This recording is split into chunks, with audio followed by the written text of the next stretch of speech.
Hi friends, ഞാൻ നിങ്ങളെ ഇന്ന് പരിചയപ്പെടുത്തുന്നത് പാവയ്ക്ക ഫ്രൈ ചെയ്യുന്നതിനെ കുറിച്ചിട്ടാണ്. അതിന് വേണ്ടിയിട്ട് 2 പാവയ്ക്ക ഞാൻ കഴുകിയെടുത്ത് വെച്ചിരിക്കുന്നതാണ്. അത് വട്ടത്തിലരിയണം. അതിൻ്റെ കുരു ഇതൊന്നും കളയരുത്, വട്ടത്തിലരിഞ്ഞെടുക്കുക.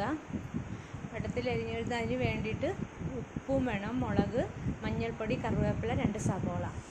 എന്നിട്ട് അത് ഉപ്പും സവോളയും പുരട്ടി വെക്കുക. ഉപ്പും മഞ്ഞൾപ്പൊടി ഇതൊക്കെ ആയിട്ട് മിക്സാക്കി വെക്കുക. സവോള അരിഞ്ഞെടുക്കുക. ഫ്രൈ പാൻ വെച്ചിട്ട് കുറച്ച് എണ്ണ ഒഴിച്ചാൽ മതി. നമ്മൾ ആ പാവയ്ക്ക അതിലിട്ട് വരട്ടിയെടുക്കുക. ആദ്യം ഫുൾ ഫ്ലെയിമിലിട്ടിട്ട് നമ്മൾ വരട്ടണം. കുറച്ച് സമയം നമ്മൾ ഫുൾ ഫ്ലെയിമിൽ തന്നെ ഇട്ട് വരട്ടുക. അപ്പോൾ ശരിക്കത് വരണ്ടിങ്ങനെ വരും. വരണ്ട് വന്ന് കഴിയുമ്പോൾ നമ്മളത് മീഡിയം ഫ്ലെയിമിലെടുത്തിടുക. മീഡിയം ഫ്ലെയിമിലെടുത്തിട്ട് കുറേ സമയം നമ്മളത്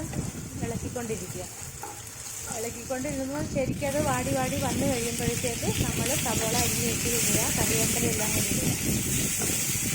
അത് ഇളക്കി കുറച്ച് സമയം ഇളക്കിക്കൊണ്ടിരിക്കുക. അല്ലെങ്കിൽ ചിലപ്പോൾ അടിയിൽ ചെറുതായിട്ട് പിടിച്ചു പോകും. അങ്ങനെ ഇളക്കിക്കൊണ്ടിരിക്കുകയാണ്. സവോളയ്ക്ക് ഒരു വെള്ളത്തിൻ്റെ അംശം ഉണ്ടല്ലോ, അതുകൊണ്ട് അതങ്ങനെ ഇളക്കിക്കൊണ്ടിരിക്കുക. കുറച്ച് സമയം മീഡിയം ഫ്ലെയിമിൽ തന്നെ ഇട്ട് നമ്മൾ ഇളക്കിക്കൊണ്ടിരിക്കുക.